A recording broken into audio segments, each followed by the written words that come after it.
It's all about Christmas. আর ক্রিসমাসের দিন একটু সেজে গুজে বেরিয়ে পড়লাম আমার ক্রিসমাস ইনভিটেশনে। তো সকাল থেকে হয়ে গেছে এক পলকা বৃষ্টি, কারণ এখন তো বৃষ্টিটা খুব কম। দোল, সরস্বতী পুজো, ইনফ্যাক্ট ক্রিসমাসেও বৃষ্টি হতেই হবে, না হলে হয় না। তো আপাতত এখন ওয়েদারটা একটু ঠিক আছে। এই যে মহারাজ এসে গেছেন আমাকে নিয়ে যাবেন বলে,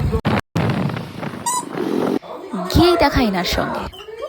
অনেকের ফোবিয়া থাকায় এনাকে বেঁধে রাখা হয়েছে, যেটা এনার একদমই পছন্দ নয়।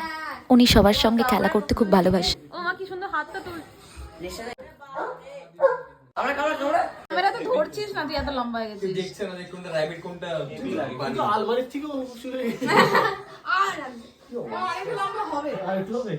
আরো হবে। তোর খরগোশটার নাম কি? পপু। পুপু। হ্যাঁ, এই আগের বছর জানিস তো পুজোতে আমরা ভেবেছিলাম পুকুর মাংস খাবো। পুকুরকে বলেছিলাম ওর রিঅ্যাকশন দিচ্ছে বাবা। পুকুরকে আমাদেরকে দুদিনের জন্য দিতে, আর একটু পুকুর মাংস, একটু পেটাই পরোটা, তার সাথে একটু বাবুদের কিছু ব্যবস্থা করে। তার মানে এরা খরগোশের মাংস খাওয়ার প্ল্যান করছে। আচ্ছা, এটা ক নাম্বার চলছে? 2 নাম্বার।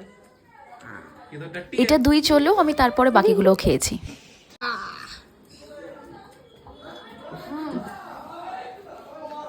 কেমন লাগলো গাইস? অবশেষে অত চিৎকারের অবসান ঘটল। এনাকে ছেড়ে দেওয়া হয়েছে সবার মাঝখানে, কারণ উনি ভীষণ মিশুকে। গেম খেলবো। আরে বাবা, আমার ফোনে গেম নেই। এদের ফোনে গেম থাকে কারণ ওরা ছেলেদের মন নিয়ে খেলে। চাটুন টুকটুকি, তোমার ফোনে গেম থাকে না সত্যি? ট্রু এফ ফাক।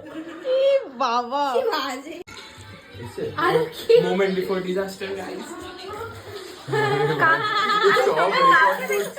সব রেকর্ড করছে। এই কাকে দেখছিস? কে এসছে? ইনি কুকুরে ভীষণ ভয় পেতেন, বাট আজকে তো আমরা অবাক। আবার ফটো সেশন হচ্ছে।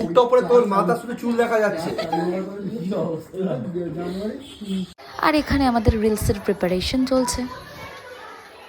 দেন সবাই মিলে ফটো সেশন, রিলস সব হলো। তারপর খাওয়া দাওয়াও হলো। আর এখানে আমরা খাওয়া দাওয়ায় বসেছি সবাই একসাথে। অনেক কিছু ছিল মেনুতে। তোমরা এক্সপার্ট লোক আছো। খাওয়া দাওয়ার শেষেই শুরু হয়ে গেল আমাদের আড্ডা, গান, নাচ। আসলে ভাই বোনেরা একসাথে হবো আর একটু আড্ডা নাচ গান হবে না, এটা তো হতেই পারে না। যেখানে আমাদের আবার দেখা হয় মাত্র বছরে একবারই, এই বছরই যা দেখা হলো আর একদিন এক্সট্রা। হ্যাঁ, সবার সাথে অনেক আড্ডা মেরে বেরিয়ে পড়লাম বাড়ির উদ্দেশ্যে। আর রাস্তা দিয়ে ফেরার সময় সন্ধ্যা আরতি কানে আসতেই একটা ঢুকেই গেলাম আশ্রমে। সবাই ভালো থাকবেন। আজকের মতো